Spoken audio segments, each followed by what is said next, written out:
எரேமியா அதிகாரம் 39. யூதாவின் ராஜாவாகிய சிதேக்கியா அரசாண்ட 9ஆம் வருஷம் 10ஆம் மாதத்திலே பாபிலோன் ராஜாவாகிய நேபுகாத் நேச்சாரும் அவனுடைய எல்லா இராணுவமும் எருசலேமுக்கு விரோதமாய் வந்து அதை முற்றுகை போட்டார்கள். சிதேக்கியா அரசாண்ட 11ஆம் வருஷம் 4ஆம் மாதம் 9ஆம் தேதியிலே நகரத்து மதிலில் திறப்பு கண்டது. அப்பொழுது பாபிலோன் ராஜாவின் பிரபுக்களாகிய நெர்கல் சரத்சேர், சம்ஹார் நேபோ, சர்சேகிம், ரப்சாரிஸ், தெர்கல் சரத்சேர், ரப்மாக் என்பவர்களும் பாபிலோன் ராஜாவின் மற்ற எல்லா பிரபுக்களும் உட்பிரவேசித்து நடு வாசலில் இருந்தார்கள். அப்பொழுது யூதாவின் ராஜாவாகிய சிதேக்கியாவும் சகல யுத்த மனுஷரும் அவர்களை கண்டபோது ஓடி ராத்திரி காலத்தில் ராஜாவுடைய தோட்டத்து வழியே 2 மதில்களுக்கு நடுவான வாசலால் நகரத்திலிருந்து புறப்பட்டு போனார்கள். அவன் வயல்வெளியின் வழியே போய்விட்டான். ஆனாலும் கல்தேயருடைய இராணுவம் அவர்களை பின்தொடர்ந்து எரிகோவின் சமபூமியில் சிதேக்கியாவை கெட்டி அவனை பிடித்து அவனை ஆமாத் தேசத்தின் ஊராகிய ரிப்லாவுக்கு பாபிலோன் ராஜாவாகிய நேபுகாத் நேச்சாரிடத்தில் கொண்டு போனார்கள். அங்கே இவன் அவனை குறித்து தீர்ப்பு செய்தான். பின்பு பாபிலோன் ராஜா ரிப்லாவிலே சிதேக்கியாவின் குமாரரை அவன் கண்களுக்கு முன்பாக வெட்டுவித்தான்.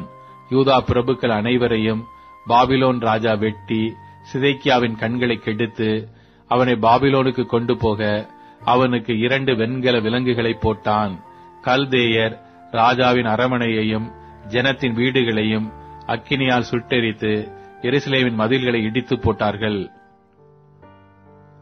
நகரத்தில் தங்கியிருந்த ஜனங்களையும் தன் பட்சத்தில் ஓடி வந்து விட்டவர்களையும் மீதியான மற்ற ஜனங்களையும் காவற் சேனாதிபதியாகிய நேபுசராதான் பாபிலோனுக்கு சிறைகளாக கொண்டு போனான்.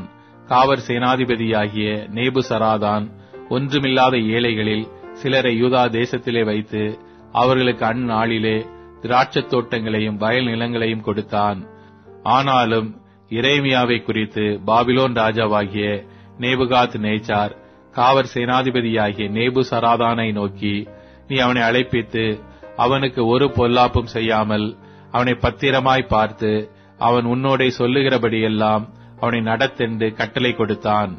அப்படியே காவற் சேனாதிபதியாகிய நேபுசராதானும் நேபுசஸ்பான், ரப்சாரிஸ், நெர்கல் சரத்சேர், ரப்மாக் என்பவர்களும் பாபிலோன் ராஜாவின் எல்லா பிரபுக்களும் எரேமியாவை காவற் சாலை முற்றத்திலிருந்து வரவழைத்து அவனை வெளியே வீட்டுக்கு அழைத்துக் கொண்டு போகும்படிக்கு அவனை சாப்பானுடைய குமாரனாகிய அகிகாமின் மகனான கெதலியாவினிடத்தில் ஒப்புவித்தார்கள்.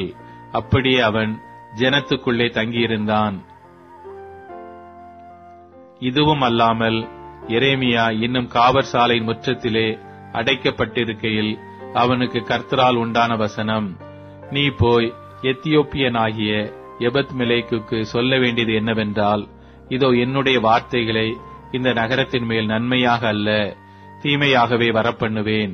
அவைகள் அந்நாளிலே உன் கண்களுக்கு முன்பாக நிறைவேறும் என்று இஸ்ரவேலின் தேவனாகிய சேனைகளின் கர்த்தர் சொல்லுகிறார்.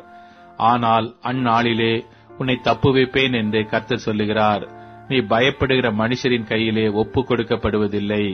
உன்னை நிச்சயமாக விடுவிப்பேன். நீ பட்டயத்துக்கு இரையாவதில்லை.